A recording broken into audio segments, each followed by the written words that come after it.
تو لہٰذا وہ بھی ایک، اور ہر جگہ کی پولیس فائنانس جو ہے پیسہ کہاں سے آئے گا؟ سب سے بڑا کام، سب سے بڑا چیلنج اس وقت اس ملک کو یہ ہے کہ اس ملک میں اس وقت پیسے کا ایک فائنینشیل بحران ہے، وہ کہاں سے آئے گا؟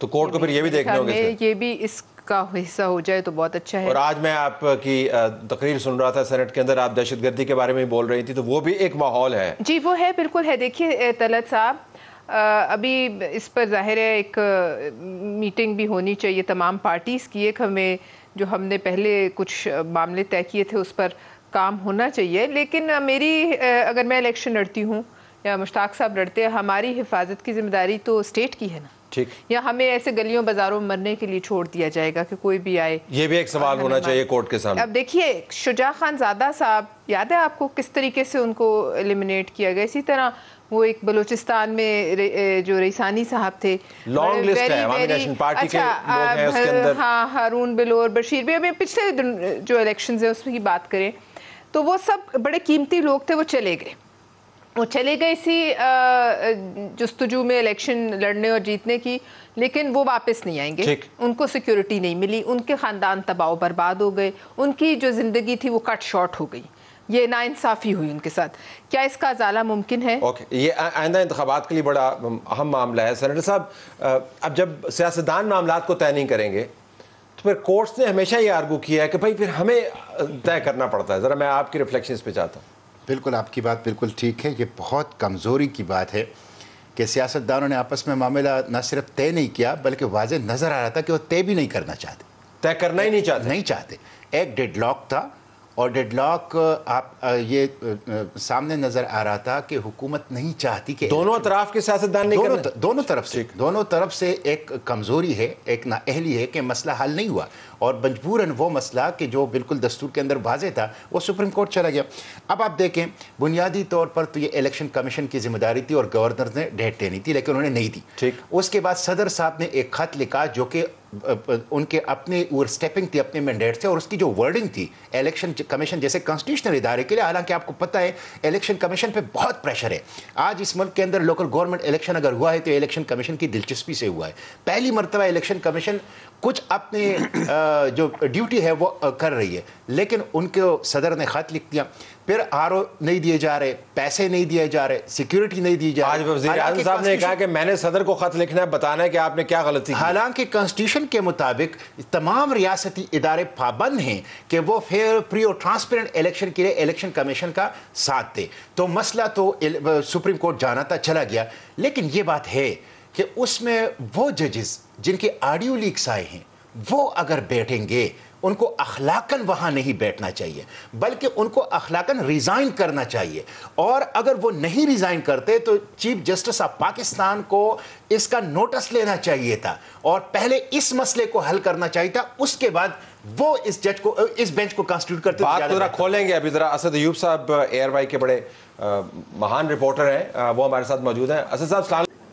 جی وعلیکم السلام طلعت صاحب۔ حضرت ایوب صاحب یہ فرمائیے گا کہ آپ کے پاس کیا معلومات ہیں کہ یہ جو سو موٹو نوٹس لیا گیا حسن صاحب، یہ وزیر اعظم کی تقریر اور رانا ثناء اللہ کی ٹویٹ کے بعد لیا گیا یا اس کا مومنٹم پہلے سے چل رہا تھا؟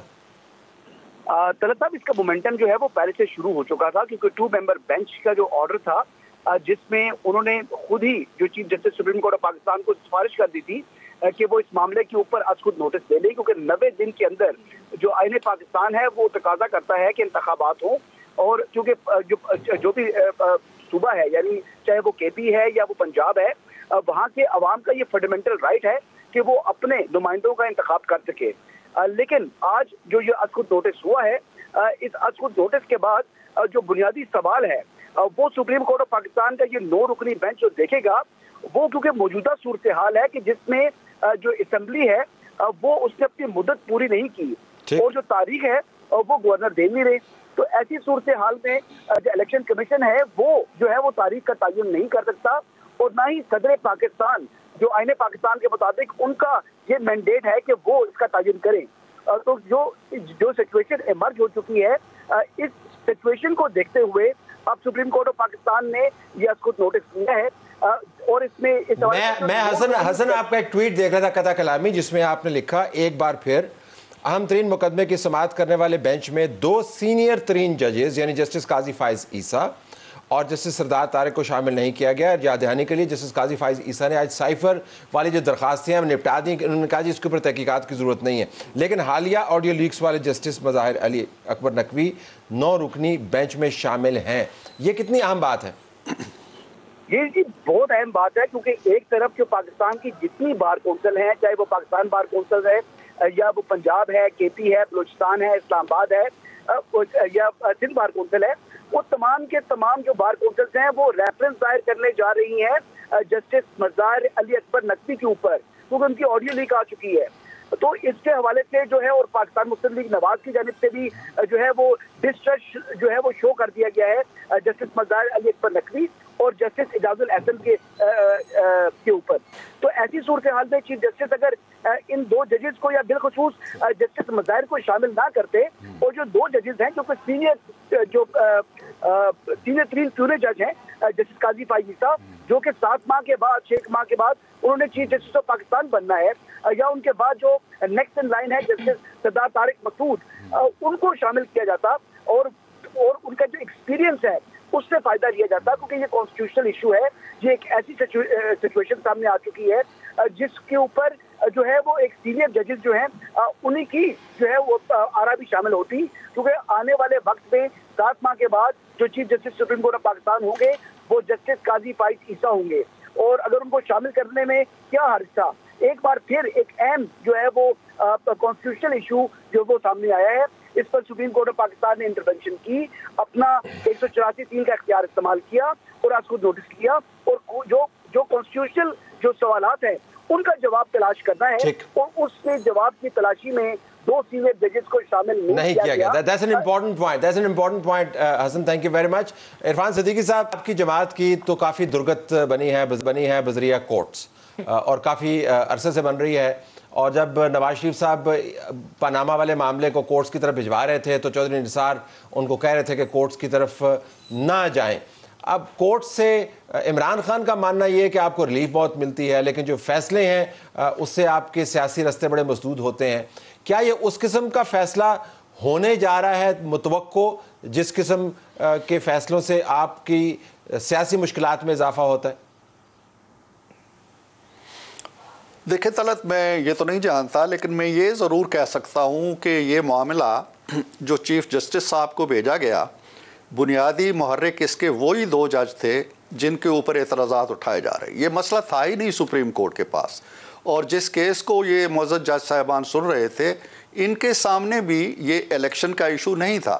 انہوں نے یہ کہہ دیا، از خود ہی کہہ دیا ایک طریقے سے چیف جسٹس صاحب کو جی کہ آپ اس پہ بڑا بینچ بنائیں اور اس کو سنیں. اب اس کا آغاز ہی 2 متنازع ججوں سے ہوتا ہے، اور پھر کانسٹیٹیوشن آف دا بینچ جو ہے اس کے اندر نئے تنازعات ڈال دیے گئے ہیں. جس طرح ابھی ہمیں بتا رہے تھے ARY کے رپورٹر کہ 2 سینئر ترین ججوں کو آپ نے کیوں باہر رکھا ہوا ہے، کس لیے باہر رکھا ہوا ہے، اور جن 2 پہ پوری آپ کی لائر برادری اعتراض کر رہی ہے، پالیٹیشین اعتراض کر رہے ہیں، میڈیا اعتراض کر رہا ہے، وہ اتنے عزیز اور چہیتے کیوں ہیں کہ آپ ان کو اس بینچ کے اندر. تو ایک تنازع کو حل کرنے کے لیے جب آپ ایک متنازع میکنزم اختیار کر لیتے ہیں تو آپ پہلے سے تصور کر لیجئے کہ اس کے نتائج کیا ہوں گے. دوسری بات جو پلوشا نے کہی بڑی تفصیل کے ساتھ، کل ہی کی خبر ہے کہ جی سری لنکا میں گورنمنٹ نے فیصلہ کیا کہ ہمارے حالات ایسے نہیں ہیں، ہم بلدیاتی انتخاب نہیں کرا سکتے. کچھ دن پہلے طلعت میں وہاں سری لنکا کے حوالے سے سن رہا تھا کہ ہم سالانہ امتحانات بچوں کے نہیں لے سکتے، اس لیے کہ ہمارے پاس کاغذ نہیں ہیں ان کے سوالوں کے پرچے چھاپنے کے لیے اور جوابی کاپیوں کے لیے. یہ کنسیڈریشنز ہوتی ہیں. اب اس وقت آپ لٹ لے کے اگر پیچھے پڑ جائیں گے کہ یہاں ایک اور چیز جس کی طرف حکومت کا بیانیہ دوسرے معاملات پر ہمیشہ یہ رہا ہے کہ ہم سری لنکا نہیں ہیں. اب جب انتخابات کروانے کی باری آتی ہے تو سری لنکا کی ایگزامپل دیں. نہیں سر جی، نہیں یہ بات نہیں ہے طلعت. میں یہ کہہ رہا ہوں کہ کنسیڈریشنز ہوتی ہیں بہت سی، جیسے لا اینڈ آرڈر کا مسئلہ سامنے آیا، جیسے اکانومی کا مسئلہ ہے، جیسے ایک جو کنسٹیچوئنسی ہے نا جی، اس پہ 3 کروڑ روپے خرچ آتے ہیں ایک کنسٹیچوئنسی کے الیکشن پہ. اب آپ کے پاس اچھا پھر ایک اور کانسٹیٹیوشنل ایشو ہے، وہ یہ ہے کہ ہمارے ہاں ایسا تصور ہی نہیں ہے کہ مرکز میں ایک حکومت ہو جو چل رہی ہے پہلے سے، ایک سیاسی حکومت ہو، اور صوبوں کے اندر الیکشن ہو رہے ہوں. کون مانے گا؟ میں آپ کو کہتا ہوں آج آپ اعلان کریں الیکشن کا یا سپریم کورٹ کرے، کل 10 اعتراضات لے کے خان صاحب کھڑے ہو جائیں گے کہ میں اس الیکشن کمیشن کو نہیں مانتا، میں چونکہ federal government P M L N کی ہے اور پی ڈی ایم کی ہے میں نہیں مانتا، چونکہ انتخابی اصلاحات ہوئی اس لیے میں نہیں مانتا. یہ کھیل اس طرح نہیں ختم ہونے والا. بات وہی ہے کہ یہ مل بیٹھے ہیں، 10 دفعہ ہم کہہ چکے ہیں اور اس کے اندر کہہ چکے ہیں، لیکن وہ نہیں آنے کے لیے تیار نہیں کہ یہ چور ہیں، یہ ڈاکو ہیں. آپ دیکھیں یہ ہاؤس میں جانے کی تیاری میں، وہ ہاؤس میں نہیں آئیں گے آپ کے ساتھ، وہ جیل ہاؤس میں جانے کی، بلکہ جیل وین وہاں بھی نہیں نظر آئی، آج وہاں بھی جانے کے لیے تیار نہیں. شرما گئی نہیں، 81 لوگ صرف گرفتار. But coming back into this, تو بنیادی طور پر جو ابھی تک آرگومنٹ ہم نے سنا رپورٹر کی طرف سے، آپ کی طرف سے، یہ تو ڈیپلی پولیٹیسائزڈ قسم کا معاملہ ہے، اور کورٹ کی طرف سے اس کو ٹیک اپ کرنا عمران خان صاحب کی ان باتوں کے سیاق و سباق میں کہ ہماری تمام امیدوں کا مرکز اب کورٹس ہیں اور عمران خان صاحب کو ریلیف بھی ملتی ہے. تو ذرا اس کا تجزیہ کیجئے گا کہ یہ حادثاتی یا واقعاتی الائنمنٹ ہے یا کچھ اور قسم کی الائنمنٹ؟ ذرا ریفلیکٹ تو کیجئے. میری تو جرت نہیں ہے، مجھے معاف کیجئے. تجزیاتی جرت تو ہے نا آپ کی؟ نہیں، تجزیاتی جرت ہے، لیکن آپ مجھے پلیز معاف کیجئے.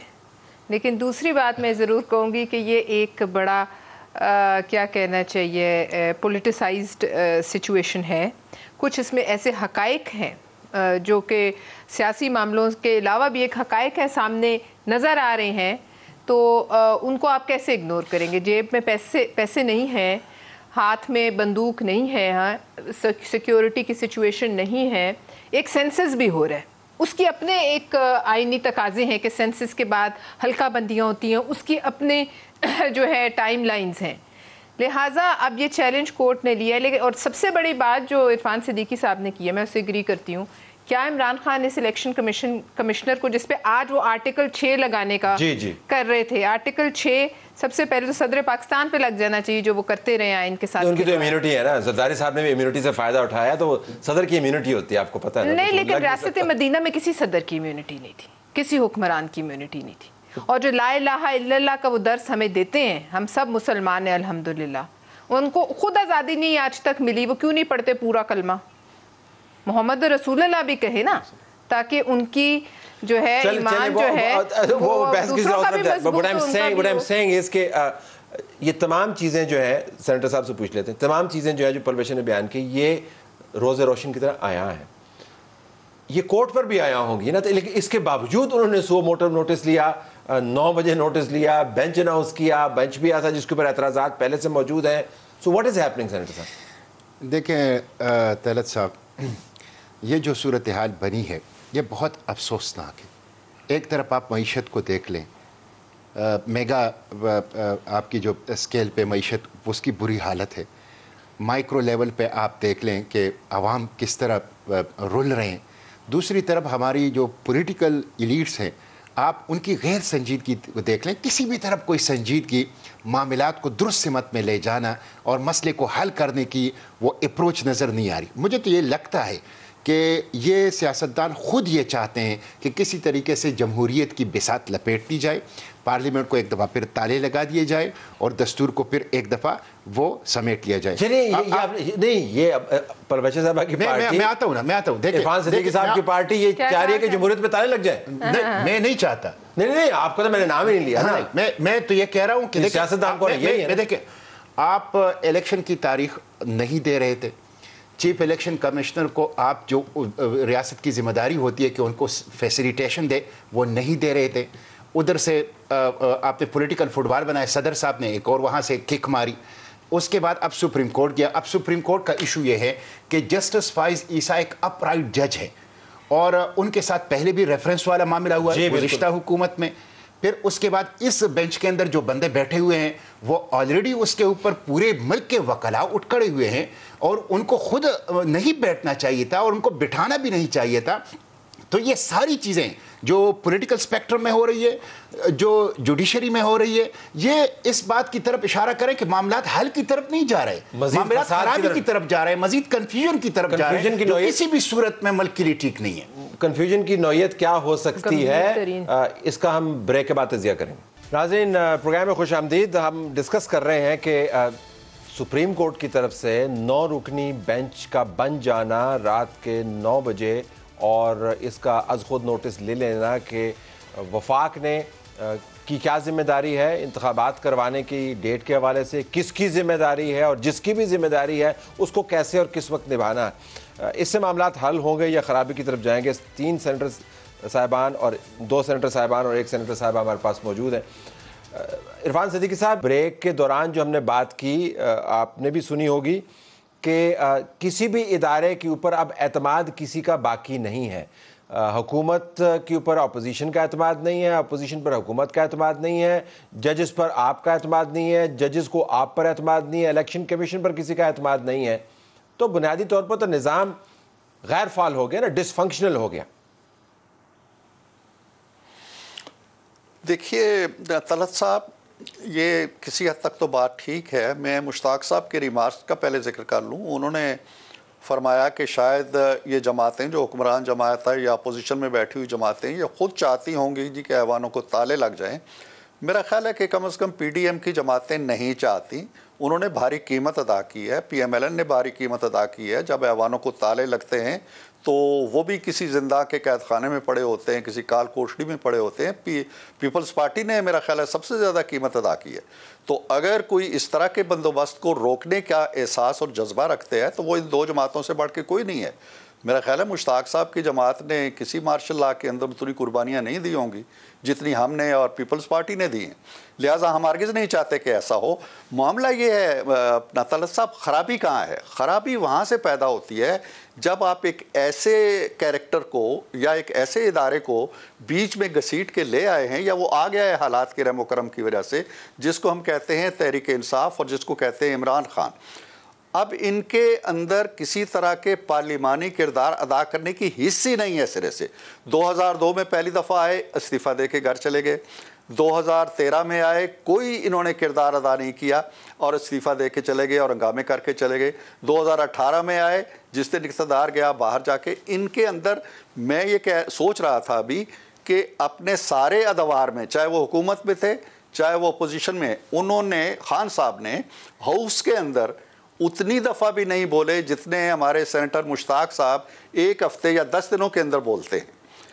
وہ کسی طرح کی مذاکرات پہ, کسی طرح کی کے کنسنسس پہ, کسی طرح کی لیکن بساط احترام قطع کلامی ہوتی ہے. ایک تو یہ گزارش یہ ہے کہ عمران خان کو لطاڑنے سے آپ کا سیاسی مسئلہ حل نہیں ہوتا. ایک دوسری بات یہ ہے کہ عمران خان میں لطاڑ نہیں رہا, میں مطلب آپ اپنے جو نفیس انداز سے ان پہ تنقید کر رہے ہیں, لیکن میں جو بنیادی بات کرنا چاہ رہا ہوں وہ یہ کہ وہ جو بھی فرما رہے ہیں اس کی ایکو, اس کی بازگشت کورٹ میں سے آ رہی ہے.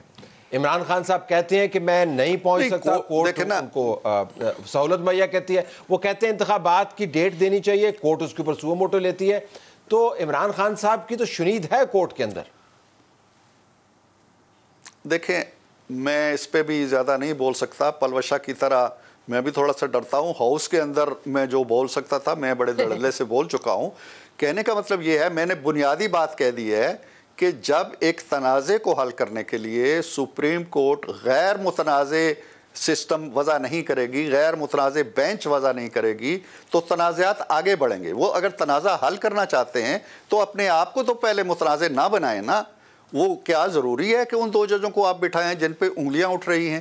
کیا ضروری ہے کہ ایسے ججوں پہ کو آپ باہر کاٹ دیں جن پہ کوئی انگلی نہیں اٹھتی, جن پہ اتفاق رائے ہے؟ تو جب آپ یہ کرتے ہیں تو پھر آپ دوسروں سے جو سوالات کرتے ہیں کہ کس کی کیا ذمہ داری ہے, الیکشن کی کمیشن کی کیا ذمہ داری ہے, حکومت کی کیا ذمہ داری ہے, سب سے پہلے آپ یہ سوچیں نا کہ آپ کی اپنی کیا ذمہ داری ہے.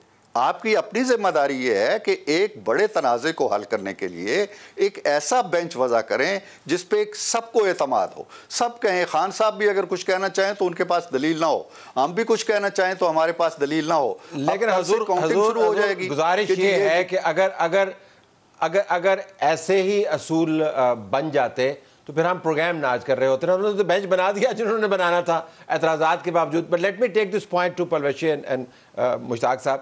پلوچی, جو امیج ہے وہ بڑا دلچسپ بنتا ہے. آپ کا چیف آف آرمی اسٹاف ہے, وہ کراچی میں پولیس افسر کے جو آفس پر حملے کے بعد پولیس افسران کے ساتھ ملتا ہوا نظر آتا ہے.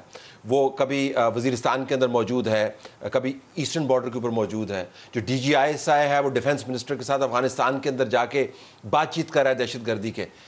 اینڈ آپ جو ہیں, آپ سے مراد پولیٹیشنز جو ہیں, وہ بنیادی طور پر ایک بس بھر رہا ہے, کورٹ جو ہے وہ سو موٹو نوٹس لے رہی ہے, اور آپ یہ بحث کر رہے ہیں پروگرام کے اندر کہ جی نظام غیر فعال ہے. یہ کوئی اچھی تصویر نہیں بنتی ویسے سیاست کے حوالے سے یا جمہوریت کے حوالے سے, کہ بنتی ہے؟ نہیں, ہم نہیں کہہ رہے نظام غیر فعال ہے. ہم یہ کہہ رہے ہیں کہ دیکھیے اس ملک میں, اب آپ میری بات اگر سن لیجئے گا, کہ سازش ایک چلی, پرانی چلی, اس کو ہم پیچھے وہ جو ایک جلسہ ہوا تھا مینار پاکستان سے, وہاں سے آپ چلیں اور آپ دیکھتے جائیں اور آپ کڑی سے کڑی جوڑتے جائیں.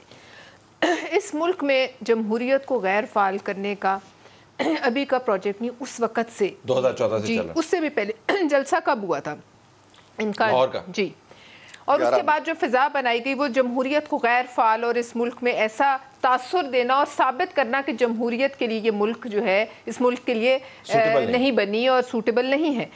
اب بات یہ ہے کہ اس ملک میں عمران خان صاحب نے, دیکھی بہت سی باتوں کی میں نہیں سمجھتی ذمہ داری, کیونکہ ہم حکومت میں ہیں, مجھے اخلاقی طور پر پچھلی حکومت پہ ڈالنی نہیں چاہیے, حالانکہ غلطیاں انہی کی ہیں. لیکن کیا عمران خان صاحب نے جانے سے پہلے اس ملک کی الیکشن کمیشن, فوج, پارلیمان, آپ دیکھ لیجئے ایسا کون سا ادارہ ہے جس کو انہوں نے ایسی ضرب کاری نہیں پہنچائی کہ وہ آج تک جو ہے وہ اس کے اوپر ایک سوالیہ نشان لگا کے چلے گئے. آج تک الیکشن کمیشن کو انہوں نے اس حد تک اپنی ایجنسیز کو, آپ جو کہہ رہے ہیں ان کے اگر آپ نکال لیجئے بیانات, تو آپ دیکھیے کہ ایک منظم طریقے سے اس ملک کے جتنے انسٹیٹیوشنز ہیں ان کو گرانے کی کوشش کی گئی, ان کو توڑنے کی کوشش. یہی ہماری بنیادیں ہیں, یہ بنیادوں کو وہ سب نے ان کو اون کیا. معذرت کے ساتھ جوڈیشری نے عمران خان کو اون کیا, اسٹیبلشمنٹ نے عمران خان کو اون کیا, بیوروکریسی نے عمران خان کو اون کیا. تو پھر آپ عمران خان پر فوکس نہ کیجئے, پھر ساروں کے اوپر جائیے. اب جنرل باجوہ جو ہیں, جنرل فیض حمید جو ہیں, عمران خان کے کہنے پر تو نہیں چل رہے تھے, بلکہ ہمیں تو یہ پتہ چلا کہ عمران خان ان کے کہنے پہ چل رہے تھے. دیکھیے پھر میں اگر ایک بات کروں, آپ مجھے اجازت دیجئے گا, شاید آپ کو اچھی نہ لگے, شاید پھر ایسا ہے, مجھے کبھی کبھی ایسا لگتا ہے کہ کسی جگہ, کسی ملک میں, کسی دارالحکومت میں, کسی ٹیبل پر کوئی ایک پلان ضرور ہے جو پاکستان کے خلاف تھا, اور اس میں پھر مہرے چنے گئے کہ کس نے, اور امپلیمنٹ ہوا, اور اب ہم اس کے خمیازہ بھگت رہے ہیں. اور اس میں ایک بڑا مہرہ جو ہے وہ, معاف کیجئے گا, وہ ہے جو اس ملک کے اداروں پہ ضرب کاری مارتا رہے. گریٹ پوائنٹ, یور ریفلیکشن آن دس. جی, اب یہ گلوبل کانسپریسی کی طرف چلا گیا. ایک پروفیسر عرفان صاحب نے بات کی ہے, ہمارے بڑے ہیں, محترم ہیں, تو میں تو اس پہ اور کچھ نہیں کروں گا, لیکن اس میں میرے لیے ایک نیوز تھی کہ مسلم لیگ نے مارشل لاؤں کے خلاف جدوجہد کی ہے. ایوب کے مارشل لا, ضیاء الحق کے مارشل لا, اور پرویز مشرف کے مارشل لا. یہ میرے لیے ایک نیوز ہے. پیپلز پارٹی کا تو ہے خیر, ایک ابتدا میں ان کا ہے. بہرحال اس کا میں ذرا پڑھ لوں گا, مطالعہ کر لوں گا کہ کہاں پہ وہ ہیں.